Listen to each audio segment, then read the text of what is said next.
Hello friends, welcome back to Cinema Secrets. இன்னைக்கு இந்த வீடியோவில் நான் பேச போகிற விஷயம், நம்ம தமிழ் சினிமாவை சேர்ந்த ஒரு சில நடிகர்கள் தாங்க நடித்த படத்தை எப்படியாவது மக்களை பார்க்க வச்சிடணும் அப்படின்னு சொல்லி என்னென்னமோ வகையில் பப்ளிசிட்டிஸ் எல்லாம் பண்ணி நம்ம பார்த்துருக்கோம். ஆனால் இதில் ஒரு சில நடிகர்கள் அடுத்த லெவலுக்கு இது என்ன பிரமாதம், இதோட ஸ்பெஷல் ஐட்டம் ஒன்று இருக்குது அப்படின்னு வடிவேல் சொல்கிற மாதிரி நெக்ஸ்ட் லெவலில் போய் ஒரு சில பப்ளிசிட்டியை பண்ணியிருப்பாங்க. இதெல்லாம் பப்ளிசிட்டியான்னு தெரியாமல் நாமளும் ஆர்வமாக போய் அந்த படத்தை பார்த்து அந்த படம் நல்லா இல்லைன்னு சொல்லி கழுவி ஊற்றிக்கிட்டு தலையில் அடிச்சுக்கிட்டு வெளில வந்ததெல்லாம் உண்டு. அதுவும் இந்த கங்குவா படத்தை பார்த்துட்டு ஒரு வயசான கிழமை மைக்க பிடிச்சி கத்தனா இருப்பாருங்க. சூர்யாவும் சிவாவும் மாட்டிருந்தா அடிச்சே கொண்டு இருப்பார் போல இருக்கு. அந்த அளவுக்கு அந்த மனுஷனை கொந்தளிக்க வச்சது என்னன்னு பாத்தீங்கன்னா அந்த படம் கூட கிடையாதுங்க. இந்த படத்துக்காக இவங்க செய்த ஒரு சில ஃபேக் பப்ளிசிட்டி தான். இந்த மாதிரி ஃபேக் பப்ளிசிட்டியை ஃபேக் பப்ளிசிட்டின்னு தெரியாத அளவுக்கு பப்ளிசிட்டி பண்ணி நம்மளை பார்க்க வச்ச நடிகர்கள்லாம் யாரு, எந்த படத்துக்காக இந்த மாதிரியான ஸ்டண்ட் வேலைகள் எல்லாம் பார்த்தாங்க, இப்ப எந்த படத்தை நம்மளுக்கு பார்க்க வைக்கணும் அப்படின்றதுக்காக ஒரு சில குட்டி காரணங்களை போட்டுக்கிறாங்க அப்படின்றத பத்தி இந்த வீடியோல தெள்ள தெளிவா பேச போற நண்பர்களே. அதனால இந்த வீடியோவை கடைசி வரைக்கும் பாருங்க. அதுக்கப்புறமா என் மேல ஏதாவது கோவம் இருந்ததுன்னா அதை கமெண்ட்ல காமிக்கணும்னாலும் காமிங்க. ஆனா நான் சொன்னது கூடிய விரைவில் நடக்கும் அப்படின்னு சொல்லிட்டு இந்த வீடியோவை ஆரம்பிக்கலாம் நண்பர்களே. இப்போ வாங்க நேரம் கடத்தாம வீடியோல போவோம். இப்போ இந்த லிஸ்ட்ல முதலாவதா சொல்ல போற நடிகர் யாருன்னு பாத்தீங்கன்னா நம்ம நடிகர் புரட்சி தளபதி விஷால் அவர்கள் தான். நேத்து தான் இவரை பத்தி ஒரு வீடியோ போட்டேன். பாவம், இவருக்கு என்னென்ன மாதிரியான பிரச்சனைகள்லாம் இருக்கு அப்படின்றத பத்தி நான் மேம்போக்கா சொன்னேன். ஆனா இவரும் பாத்தீங்கன்னா இப்போ வெளியாக போகிற இவரோட 12 வருஷம் படமான மதகதராஜா படத்தோட பப்ளிசிட்டியா இருக்கலாமோ அப்படின்ற ஒரு டவுட் எனக்கு மட்டும் இல்ல, பல பேருக்கு வந்துருச்சு.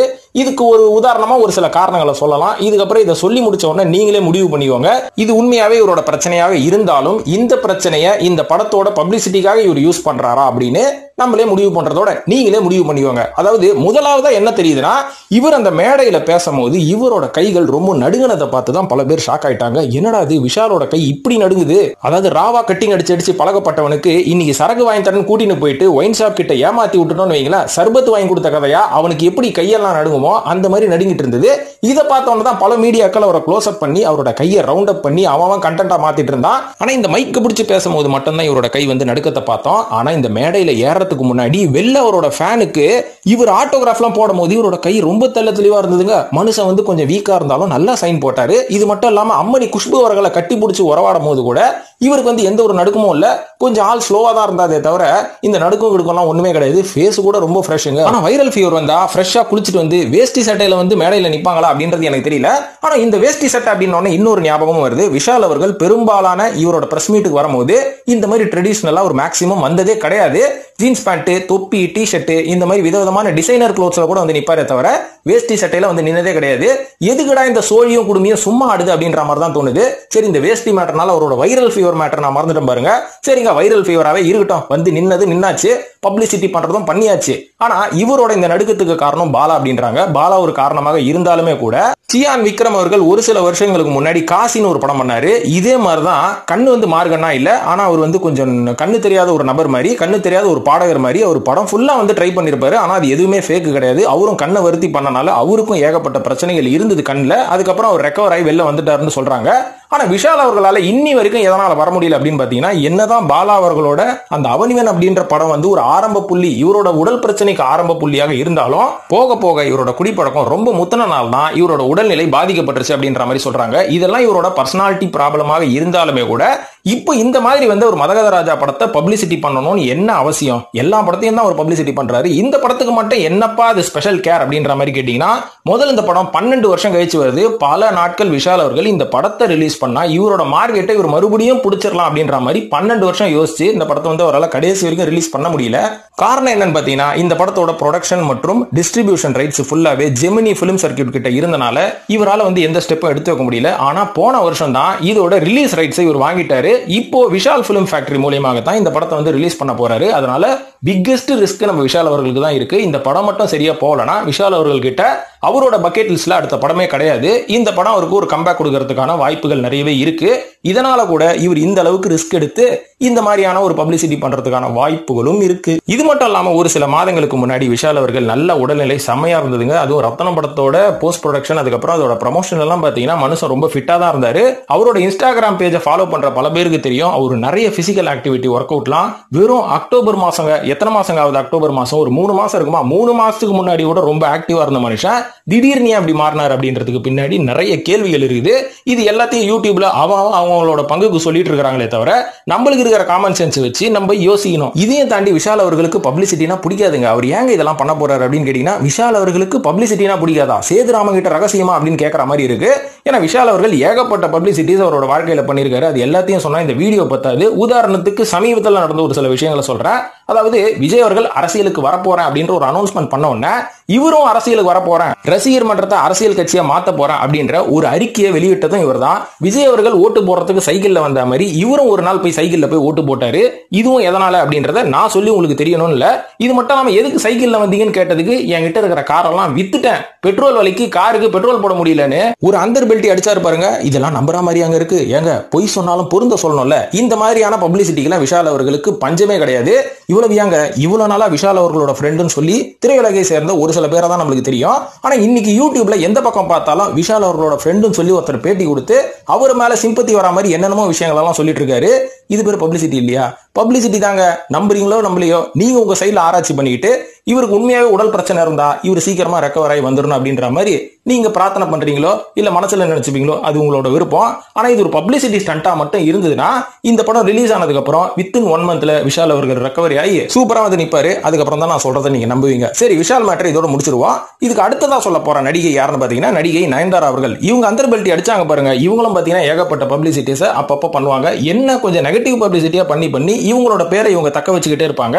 ஆனா இவங்களோட கணவரான விக்னேஷ் சிவன் அவர்கள் செய்யக்கூடிய செயல்கள் எல்லாமே ட்ரோல் மெட்டீரியலா மாறினா கூட இதுவும் ஒரு பப்ளிசிட்டி தான் அப்படின்றத நம்ம புரிஞ்சுக்கணும். இதுல உதாரணத்துக்கு சமீபத்தில் நடந்த இவங்களோட அந்த டாக்குமெண்ட்ரி தாங்க நெட்ஃபிளிக்ஸ்ல வெளியான பியாண்ட் த ஃபேரி டேல் அப்படின்ற மாதிரி ஒரு டாக்குமெண்ட்ரி வெளியாச்சு. இந்த டாக்குமெண்ட்ரி எப்போ வெளியாகும் சொல்லி ரசிகர்கள் வெயிட் பண்ணி போர் அடிச்சதுக்கு அப்புறமா இது வெளியானா என்ன கர்மாந்திரம், வெளியாகலனா எனக்கு என்னடா அப்படின்ற மனநிலைக்கு வந்துட்டாங்க. ஆனா அந்த நேரம் பார்த்து தான் நெட்ஃபிளிக்ஸ் இந்த டாக்குமெண்ட்ரி வெளியிட போறேன் அப்படின்ற மாதிரி சொன்னாங்க. சோ பேசிக்கலி நெட்ஃபிளிக்ஸ் வந்து ஒரு டாக்குமெண்ட்ரி வெளியிடுறாங்கன்னா அவங்களோட சைட்ல இருந்து ஒரு பப்ளிசிட்டின்ற மாதிரி ஒன்று நடக்கும். இதையும் தாண்டி ப்ரொடக்ஷன் சைட்ல இருந்தும் ஒரு ஸ்ட்ராங்கான பப்ளிசிட்டி பண்ணுவாங்க. அப்பதானே நம்ம வந்து பார்ப்போம். ஆனா ஒரு சில பேர் என்ன நினைச்சிருப்பாங்க, ஓடிடியில வித்தவனா நம்ம கடமை முடிஞ்சு போச்சு, ஓடிடி காரனே பப்ளிசிட்டி பண்ணி இந்த படத்தை ஏதாவது ஒன்று பண்ணி பார்க்க வைப்பான் அப்படின்ற மாதிரி தான் நம்ம நினைப்போம். உண்மை அது கிடையாது. ப்ரொடக்ஷன் சைட்ல இருந்தும் அந்த ஓடிடியில ரிலீஸ் ஆகும்போது பப்ளிசிட்டி பண்ணி மக்களை பார்க்க வச்சா மட்டும்தான் அந்த ஓடிடி காரன் அடுத்த படம் நீங்க எடுத்தீங்கன்னா உங்ககிட்ட இருந்து வாங்கிப்பான். இல்லைன்னா நீங்க ஒன்னுத்தையும் பண்ண மாட்டீங்களா, உன் படத்தை இதோட நான் ஊத்தி மூடிடுறேன், அடுத்த படம் ஏதாவது உன் ப்ரொடக்ஷன்ல இருந்து வந்தா நான் வாங்கிக்க மாட்டேன் அப்படின்ற மாதிரி அவன் ஸ்ட்ரிக்ட் ஆயிடுவான். இதனால எந்த ப்ரொடக்ஷனா இருந்தாலும் அந்த படத்தை ஓடிடிக்கு வித்ததுக்கு அப்புறமா அந்த ப்ரொடக்ஷனை சார்ந்தவர்களும் பப்ளிசிட்டி பண்றது வழக்கம். இதே மாதிரி தான் பியாண்ட் த ஃபேரி டேல் அப்படின்ற ஒரு டாக்குமெண்ட்ரிக்கு நயன்தாரா அவர்கள் ஒரு தரமான பப்ளிசிட்டி ஒன்று பண்ணாங்க. என்னன்னா தனுஷோட சேர்ந்துக்கிட்டு. ஆனா கடைசி வரைக்கும் ஒரு விஷயத்தை நோட் பண்ணிக்கலாம், தனுஷ் அவர்கள் இதை பத்தி எந்த ட்வீட்டும் போடல, இன்ஸ்டாகிராம்ல எந்த போஸ்டும் போடல, கோர்ட்டு கிருட்டுன்னு இவர் நேரடியா எந்த பேட்டியும் கொடுக்கல. இதை யாரையாவது நோட் பண்ணீங்களா? ஏன் நோட் பண்ணலனா இந்த பப்ளிசிட்டி தனுஷ் அவர்களுக்கும் தெரிந்து நடந்திருக்கலாம். இப்போ பியாண்ட் த ஃபேரி டேல் அப்படின்ற ஒரு விஷயத்தோட முழு கதையை நம்ம பேசுவோம். அதாவது முதல்ல இந்த படத்தோட இந்த டாக்குமெண்ட்ரியோட ட்ரைலரை எப்போ வெளியிட்டாங்கன்னு பாத்தீங்கன்னா நவம்பர் மாசம் 2024 கரெக்டா 9ஆம் தேதி இவங்க வந்து யூடியூப்ல இந்த ட்ரைலரை ரிலீஸ் பண்ணப்போ இவங்களுக்கு ரெஸ்பான்ஸ் அமோகமா நடக்கும்னு பார்த்தா ஒரு மண்ணும் நடக்கல. எவனுமே பார்த்து இதை பத்தி எந்த ரெஸ்பான்ஸும் கொடுக்கலன்னு அதிர்ந்து போய் விட்டார்கள் நயன்தாரா மற்றும் இந்த படத்தோட இந்த டாக்குமெண்ட்ரியோட ப்ரொடக்ஷனுங்க. படம் உடனே வாயில வந்து நிக்குது. சரி, இதை வந்து எப்படியாவது மக்களை பார்க்க வைக்கணும். ஏன் என்னோட 40வது பிறந்த நாள் அன்னைக்கு நவம்பர் 18 இது வந்து நெட்ஃபிளிக்ஸ்ல வரப்போகுது. ஸோ அன்னைக்கு யாருமே பார்க்கலனா ரொம்ப அசிங்கமா போயிடல. அதனால இந்த டாக்குமெண்ட்ரி வெளியாகிறதுக்கு 2 நாளைக்கு முன்னாடி ஒரு குண்டை தூக்கி போட்டு யூடியூபே கதற விடுவோம் அப்படின்ற மாதிரி ஒரு அதிரடி முடிவு எடுத்தாங்க. என்னன்னா, நாங்க வந்து ஃபேரி டேல்ல தனுஷ் அவர்களோட தயாரிப்புல வெளிவந்த 400 ரவுடிதான் படத்துல நடந்த ஒரு சில சுவாரஸ்யமான சம்பவங்களை எங்களோட அந்த டாக்குமெண்ட்ரியில இணைச்சிருக்கோம். ஆனா தனுஷ் அவர்கள் அந்த 3 செகண்ட் வர அந்த கிளிப்புக்கு 10 கோடி ரூபாய் கேட்டு எங்களை அசிங்கப்படுத்திட்டாரு. அதனால தனுஷ் அவர்களை நாங்க அசிங்கப்படுத்துவோம் அப்படின்ற மாதிரி இவங்க ஒரு அறிக்கையை வெளியிட்டாங்க. இது பாத்தீங்கன்னா அப்படி இன்டர்நெட்டே பத்திக்கிச்சுன்னு சொல்லலாம். அவன் இதை பத்தி தான் பேச ஆரம்பிச்சான். ஒரு பக்கம் நயன்தாராவை கழுவி ஊத்துனாங்க, ஒரு பக்கம் தனுஷை சப்போர்ட் பண்ணாங்க.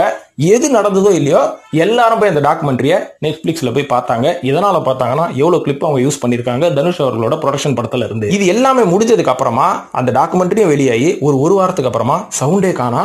ஆனா இவங்க சொன்ன மாதிரி அந்த கிளிப் எதுவுமே பெருசா அந்த டாக்குமெண்ட்ரியில இருந்து ரிமூவ் பண்ணப்படவில்லை. அப்பனா காமெடியன் யாரு? வேற யாரும் இல்ல, நம்ம தான். ஏன்னா தனுஷ் அவர்களும் பாத்தீங்கன்னா எந்த அறிக்கையும் விடல. நயன்தாரா அவர்கள் போட்டு தாக்குன்னு யூடியூப்ல பேட்டியா கொடுத்து தாக்கிட்டு இருந்தாங்க. ஆனா தனுஷ் அவர்கள் இதுக்கு எந்த ரிப்ளையுமே கொடுக்கல. இப்போ பாத்தீங்கன்னா எல்லாரும் பார்த்து முடிச்சாச்சு. நெட்ஃபிளிக்ஸ்ல நல்ல ரெஸ்பான்ஸ் வந்துருச்சு. கொடுத்த 40 கோடி 50 கோடிக்கு மக்களும் பார்த்துட்டாங்க. சோ நெட்ஃபிளிக்ஸ் காரனுக்கும் லாபம், நயன்தாராக்கும் லாபம், தனுஷுக்கும் எந்த ஒரு பிரச்சனையும் இல்ல. நல்ல பாசிட்டிவ் பப்ளிசிட்டி தான். சோ எல்லாருமே இன்னும் ஒரு 6 மாசத்துல இந்த விஷயத்தை மறந்துடுவாங்க. மறுபடியும் நயன்தாரா அவர்களை லேடி சூப்பர் ஸ்டார்னு போட்டுருவோம். சோ இது எப்பேற்பட்ட பப்ளிசிட்டி அப்படின்றத இன்னைக்கு நீங்க உணரணும். இப்ப மூணாவதா சொல்ல போறது சூர்யா அவர்கள் நடிப்பில் வெளிவந்த கங்குவா படத்துக்கு இவங்க செய்த ஒரு தரமட்டமான பப்ளிசிட்டியை பத்தி சொன்னா உங்க ரத்தமே கொதிச்சிடும். ஆனா இதுக்கு பின்னாடி என்ன ஒரு பிசினஸ் வேல்யூ இருக்கு அப்படின்றத பத்தி நான் தெள்ள தெளிவா சொல்லிடுறேன். அதுக்கப்புறம் தான் உங்களுக்கு புரியும். ஏன்னா இந்த படத்தை பார்த்துட்டு கதர்ன பல பேர் சூர்யா அவர்கள் ஒரு தமிழனாவே இல்ல, அவர் வடக்கனா மாறிட்டாரு, அவர் ஏன் இந்த மாதிரி எல்லாம் படம் பண்றாரு அப்படின்ற மாதிரி கொந்தளிப்பீங்க. இதுக்கு பின்னாடி இருக்கிற பப்ளிசிட்டி மற்றும் பிசினஸ் தந்திரத்தை இப்ப நான் போட்டு உடைக்கிறேன். அதாவது கங்குவா படம் ரிலீஸ் ஆனப்போ எல்லாருக்குமே என்ன தோணுச்சு, சூர்யா அவர்கள் ஒரு நல்ல மனிதர் தான், ஒரு நல்ல நடிகரும் கூட. ஆனா இப்போ ஃபுல்லா மணி மைண்டடா மாறிட்டாரோ மனுஷன் அப்படின்ற மாதிரி யோசிக்க தோணுச்சு. ஆனா அதுக்கு காரணம் என்ன அப்படின்னு நம்மளுக்கு தெரியல. ஆனா இந்த மாதிரி மணி மைண்டடா மாறிய காரணத்தினாலதான் நம்ம சூர்யா அவர்களோட சமீப காலத்துல ஒரு சில நல்ல கண்டென்ட் உள்ள படங்களை கொடுக்க முடியல அப்படின்ற மாதிரி ஒரு சில யூடியூபர்கள் கதறினார்கள் அப்படின்றது நம்மளுக்கு தெரியும். ஆனா உண்மை இது கிடையவே கிடையாது. சூர்யா அவர்கள் தெள்ள தெளிவா அவரோட பிசினஸ்ல இருக்காரு. ஆனா அவரோட படங்கள் தமிழ் ஆடியன்ஸுக்காக அவர் எடுக்கப்படவில்லை. அவரோட படங்கள் எல்லாமே நேஷனல் லெவல்ல இன்டர்நேஷனல் லெவல்ல ரீச் ஆகணும் அப்படின்ற ஒரு போக்கஸ்ல தான் சமீப காலத்துல ஒரு பிஆர் வச்சு ஒர்க் பண்ணிட்டு இருக்காரு அப்படின்றது எத்தனை பேருக்கு தெரியும். உதாரணத்துக்கு கங்குவா அப்படின்ற ஒரு படம் தமிழ் ஆடியன்ஸுக்காக எடுக்கப்பட்ட படமே இல்ல, தமிழர்கள் தான் கதறி கொண்டிருக்கிறார்கள். உதாரணமாக நான் நிறைய விஷயங்களை நான் ஒன்னொன்னா ஷேர் பண்றேன். ஆனா இதுக்கு முன்னாடி இந்த படம் எப்படி பிசினஸ் பண்ணுச்சுன்னு சொல்றேன். 350 கோடியில் எடுக்கப்பட்ட படம் அப்படின்ற மாதிரி சொல்றாங்க. ஆனா 106 கோடி தான் இந்த படம் பிசினஸே பண்ணுச்சு. உண்மை என்ன அப்படின்னு பாத்தீங்கன்னா இந்த படம் 50 கோடி ரூபாய் பட்ஜெட்டை கூட தாண்டி இருக்காது. அந்த படத்தை பார்த்த பல பேருக்கு தெரியும், சிஜியும் பெருசா ஒர்க் ஆகல, 3D IMAX நாங்க ஒரு இடமும் கிடையாது, ஒரு ப்ராப்பரான விஷுவல்ஸும் கிடையாது, கதைக்களமும் கிடையாது, செட்டும் கிடையாது, ஒரு மண்ணும் கிடையாது. இருந்தாலும் இந்த 350 கோடி எங்கடா செலவு பண்ணீங்கன்னு கேட்டா அது அவங்களுக்கே தெரியாது. ஏன்னா அவங்க செலவு பண்ணாதானே உங்களுக்கு தெரியும். இதுல இவங்க விட்டாங்க பாருங்க ஒரு பீலா 2000 கோடி வசூல் பண்ணுவோமா. சோ இதெல்லாம் எதுக்குன்னு பாத்தீங்கன்னா போக போக சொல்றேன். அதுக்கு முன்னாடி இவங்க இந்த படத்தை தமிழர்களுக்காக எடுக்கல அப்படின்றதுக்கு ஒரு சிறந்த உதாரணமே இவங்க செய்த பப்ளிசிட்டி ஸ்டண்ட் தான். அதுல முதல் பப்ளிசிட்டி என்னன்னு பாத்தீங்கன்னா இவங்க இந்த படத்தை ரிலீஸ்க்கு முன்னாடியே ஏகப்பட்ட நார்த் இந்தியன் சேனல்ஸ் மற்றும் நார்த் இந்தியன் பப்ளிக், அதுக்கப்புறம் தமிழ்நாடை தாண்டி எந்தெந்த ஸ்டேட் இருக்கோ அந்த எல்லா ஸ்டேட்லயும் போய் இவங்க பப்ளிசிட்டியை பெரிய லெவல்ல பண்ணாங்க, எக்ஸப்ட் தமிழ்நாடு. உதாரணத்துக்கு இந்த படம் ஆரம்பிக்கிறதுக்கு முன்னாடி நார்த் இந்தியால இவங்க பாம்பே மற்றும் அந்தேரி வெஸ்ட், அந்தேரி ஈஸ்ட்ல போய் ஒரு சில பப்ளிசிட்டி பண்ணாங்க, ஒரு சில பிரஸ் மீட் அட்டன் பண்ணாங்க. சூர்யா மற்றும் பாபி டியோல் 2 பேரும் சேர்ந்து அக்டோபர் மாசம் டெல்லியில ஒரு ஈவெண்ட் அட்டன் பண்ணாங்க. இது மட்டும் இல்லாம அதே அக்டோபர் மாசம் இவங்க அடுத்த பப்ளிசிட்டி எங்க பண்ணாங்கன்னா வெஸ்ட் அந்தேரியில பண்ணாங்க. கிட்டத்தட்ட 30 அடிக்கு போஸ்டர் ஒரு தமிழ் நடிகர்களுக்கு தமிழ்நாட்டில் தானே ஓட்டணும், ஆனா வெஸ்ட் அந்தேரியில பாம்பேல பண்ணாங்கப்பா. இது எத்தனை பேருக்கு தெரியும்? ஃபேன்ஸ் இன்டராக்ஷன்ன்ற மாதிரி சூர்யா அவர்கள் தமிழ்நாட்டில் பண்ணதே கிடையாது எனக்கு தெரிஞ்ச வரைக்கும். ஆனா இப்போ பாம்பேல அக்டோபர் மாசம் இந்த படம் ரிலீஸுக்கு முன்னாடி பண்ணாரு. இதுக்கப்புறம் ஃபிளைட் பிடிச்சி கிளம்பி எங்க போனாரு பாத்தீங்கன்னா ஹைதராபாத்துக்கு போய் அங்க ஒரு ஈவெண்ட் அட்டன் பண்ணாரு. இது மட்டும் இல்லாம நம்ம பாலகிருஷ்ணா இருக்காரு பாத்தீங்களா, இவரு தெலுங்குல ஒரு சேனல்ல அன்ஸ்டாப்பபிள் அப்படின்ற மாதிரி ஒரு ப்ரோகிராம் பண்றாரு. இந்த ப்ரோகிராம்ல போய் சூர்யா மற்றும் பாபி டியோல் கலந்துக்கிட்டாங்க. இது ஆஹா அப்படின்ற ஒரு ஓடிடில கூட ரிலீஸ் ஆச்சு. இது மட்டும் இல்லாம பிக் பாஸ் தெலுங்கு, தமிழ் என்ன பாவம் பண்ணுச்சு, பிக் பாஸ் தெலுங்குல போய் நாகார்ஜுனா அவர்கள் பண்ணக்கூடிய அந்த நிகழ்ச்சியில ஃபேன்ஸ் மீட் அப்படின்ற மாதிரி இவங்க போய் பேசினாங்க.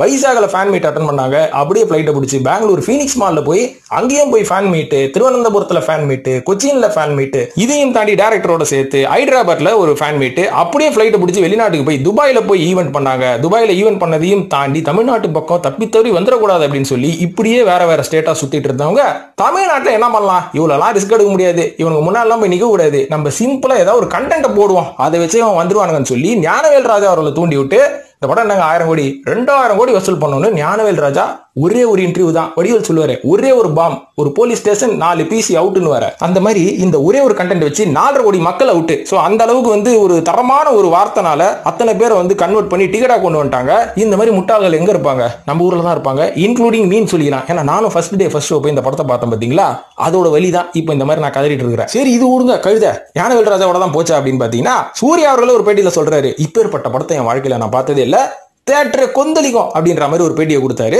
சூர்யாவே சொல்லிட்டாருப்பா, விடுங்க நிறைய ஊழ விட்டுருச்சு அப்படின்ற மாதிரி இன்னும் கொஞ்சம் பேர் பார்த்து கொந்தளிச்சு இன்டர்வெல்லே கதறிக்கிறது அழுதுறது தான் மிச்சம். ஸோ நல்லா யோசிச்சு நண்பர்களே, நேரம் ஆன் கிரவுண்ட் பப்ளிசிட்டி எங்க நடந்திருக்குது? ஸ்ட்ரெயிட்டா எல்லாமே வடநாட்டில் நடந்திருக்குது. நம்ம தமிழ்நாட்டை தாண்டி எல்லா ஸ்டேட்லயும் நடந்துக்குது. ஆனா தமிழ்நாட்டில் மட்டும் எதுவுமே நடக்கல, வெறும் யூடியூப் வீடியோவே போதும். சோ நம்ம எதை டிபெண்ட் பண்ணி இருக்கிறோம் பாத்தீங்களா, இதை வச்சுதான் நம்மள அடிப்பானுங்க. இதோட முடிஞ்சு போச்சான்னு கேட்டீங்கன்னா ஒரு நாளைக்கு முன்னாடி ஒரு தகவல் நானே நம்ம சினிமா சீக்ரெட்ஸ் இன்ஸ்டாகிராம்ல போட்டு விட்டேன். என்னன்னா ஒன்றும் இல்ல, இந்த படத்துக்கு ஆஸ்கார் வர கொடுக்க போறாங்களாம். ஆஸ்காரோட அந்த ஷார்ட் லிஸ்ட் பண்ற பட்டியலில் நம்ம கங்குவா வந்துடுச்சான். எல்லாருமே ஊந்து சிரிச்சானுங்க. இதுக்கு பின்னாடி ஒன்றும் கிடையாது, இதுவும் நம்மள ஃபோக்கஸ் பண்ணி கிடையாது, இன்டர்நேஷனல் ஆடியன்ஸை ஃபோக்கஸ் பண்ணி தான். ஏன்னா இப்போ கங்குவான ஒரு படம் வந்துருக்குது, இது மொக்க படம்ன்றது நம்ம ஊருக்கு வரணும் மட்டும் தான் தெரியும். இன்டர்நேஷனல் இருக்கிறவங்களுக்குலாம் என்ன தெரியும்? அதை பல லாங்குவேஜ்ல டப்பிங் பண்ணி இந்த படம் பாருங்கப்பா ஆஸ்காரோட லிஸ்ட்ல வந்துருச்சுன்னா உலகம் உள்ளாகிறவன் எப்படியாவது ஓடிடி தடவை இது என்ன படம் தெரியல பார்க்கலான்னு பார்ப்பான்ல, ஆட்டோமேட்டிக்கா ஓடிடியில் இந்த படத்தை எல்லாருமே சப்ஸ்கிரைப் பண்ணி பார்த்துருவாங்க. இன்டர்நேஷனல் ஆடியன்ஸ், ஏன்னா பல லாங்குவேஜில் இந்த படம் வந்து டப் பண்ணி ஓடிடியில் ரிலீஸ் ஆயிட்டு இருக்கு அப்படின்றது நான் சொல்லி உங்களுக்கு தெரியணும் கிடையாது. ஸோ இதை பார்க்கும்போது ஓடிடிக்காரன் என்ன பண்ணுவான், எப்பேற்பட்ட கேவலமான படத்தை சூர்யா கிட்ட இருந்து வாங்கினாலும் சூர்யா அவர்களோட மார்க்கெட்டிங் தந்திரத்தை வச்சு அந்த படத்தை உலகம் ஃபுல்லாகிற ஆடியன்ஸை பார்க்க வச்சுருவாரு அப்படின்ற மாதிரி தான் நினைப்பான். ஸோ இந்த மாதிரி பப்ளிசிட்டியோட அறிவு யாருக்காவது வருமா? சூர்யாவை தவிர. இதே மாதிரி நம்ம சூப்பர் ஸ்டார் தலைவர் அவர்கள், இவர் பண்ணாத பப்ளிசிட்டிங்களாங்க, இவர் பண்றது பப்ளிசிட்டினே தெரியாம நம்மளும் ஒரு படத்துலையும் இவர் கொடுக்குற அரசியல் பஞ்ச் டயலாக வச்சு இவரோட படத்தை பார்த்து இவர் அரசியலுக்கு வருவார்னு சொல்லி இத்தனை வருஷம் பார்த்ததுக்கு அப்புறமா இனிமேல் என் படம் இன்டர்நேஷனல் ஆடியன்ஸ் போய் ரீச் ஆயிடுச்சுரா, இனிமேல் நீங்க வந்து பார்த்தா என்ன பார்க்கலன்னா நான் எப்படி இருந்தாலும் என் படம் எல்லா ஸ்டேட்லயும் ஓடிடும் அப்படின்னு ஒரு கான்பிடென்ட் தலைவர் அவர்களுக்கு இப்போ வந்ததுக்கு அப்புறமா தான் இந்த அரசியல் டயலாக் அவரோட படங்கள்ல பேசுறதை நிப்பாட்டி இருக்காரு. உதாரணத்துக்கு முத்து படத்துல ஆரம்பிச்சாருங்க 1995. நான் எப்போ வருவேன் எப்படி வருவேன்னு தெரியாது, ஆனா வர வேண்டிய நேரத்துல கரெக்டா வருவேன். இந்த டயலாகுக்காகவே அப்பா தலைவர் கண்டிப்பா இந்த 95 அரசியலுக்கு வந்துருவாருன்னு வெயிட் பண்ணாங்க. அப்பவும் வரல. படையப்பால ஒரு விஷயம் பண்ணாரு. இது வந்து ஆளுங்கட்சியில இருக்கிற அந்த முதலமைச்சரை தாக்கப்பட்டு எடுக்கப்பட்ட ஒரு படம் தான். தலைவருக்கு என்ன தில்லு பத்தியா பாரு, நேரடியா பாரு, அடி அடிச்சாரு பாரு அப்படின்ற மாதிரி ரசிகர்கள் வெயிட் பண்ணாங்க. அப்பவும் வரல. 96 பாத்தீங்கன்னா ஜெயலலிதா அவர்களை தாக்கிய ஒரு அறிக்கை ஒன்று விட்டாரு. அதாவது இவங்களுக்கு ஓட்டு போட்டீங்கன்னா தமிழ்நாடு ஆண்டோனாலே காப்பாற்ற முடியாது அப்படின்ற மாதிரி. இதுவும் பார்த்தீங்கன்னா அந்த நேரத்தில் இவரோட படம் ஏதோ ரிலீஸ் ஆகிற மாதிரி இருந்தது. இந்த மாதிரி விட்டு ஃபேன்ஸ் எல்லாரையும் கிளப்பி விட்டு மறுபடியும் அந்த நேரத்தில் வந்து அவரோட படங்கள்லாம் ஒழிச்சு இந்த மாதிரி ஒரு படம் வரும்போதும் தலைவர் ஒரு அரசியல் சார்ந்த பஞ்சடியலாக படத்தில் போட்டு மக்களை உசுப்பேத்தி 40 வருஷ காலம் எல்லாரையும் அப்படியே அந்த ஒரு கண்ட்ரோல்லே வச்சு அவரோட படத்தை ஓட்டுனது மட்டும் இல்லாமல் நல்லா செட்டில் ஆகிட்டார். பார்த்தீங்களா, இந்த மாதிரி நம்மலாம் இதுக்கு முன்னாடி சொன்ன ஹீரோக்கள்லாம் ஒரு படம் 2 படத்துக்கு தான் பண்ணாங்க. ஆனால் மொத்த கேரியருக்கு இந்த மாதிரியான பப்ளிசிட்டி பண்ணி டெவலப் ஆனது நம்ம தலைவர் ரஜினிகாந்த் அவர்கள் தான். இந்த மாதிரி ஃபேக் பப்ளிசிட்டி மூலமா பல நடிகர்கள் அவங்களோட பல படங்களை வந்து பல கோடி ரூபாய் வசூலில் கொண்டு வந்து நிறுத்திருக்காங்க. அதெல்லாம் நம்மளுக்கு ஃபேக் பப்ளிசிட்டின்னு தெரியாத அளவுக்கு நம்மளும் அந்த பப்ளிசிட்டியை நம்பி அந்த படத்தை பார்த்த கதெல்லாம் இருக்குது. அந்த மாதிரி நடிகர்களும் நிறைய பேர் இருக்காங்க. அவங்கலாம் யார் அப்படின்றதெல்லாம் இன்னும் வர போக அடுத்தடுத்த லிஸ்ட்ல நான் சொல்லிக்கிட்டே இருக்கிறேன் நண்பர்களே. இந்த வீடியோ பற்றி உங்களோட கருத்துக்களை கமெண்ட்ல போட்டு, மற்றும் எந்த நடிகர்லாம் இந்த மாதிரி ஃபேக் பப்ளிசிட்டி பண்ணி எங்களை ஏமாத்திட்டாங்கப்பா அப்படின்ற மாதிரி உங்களோட ஆதங்கத்தை கொட்டணும்னா கமெண்ட்ல போட்டுங்க. நன்றி, வணக்கம்.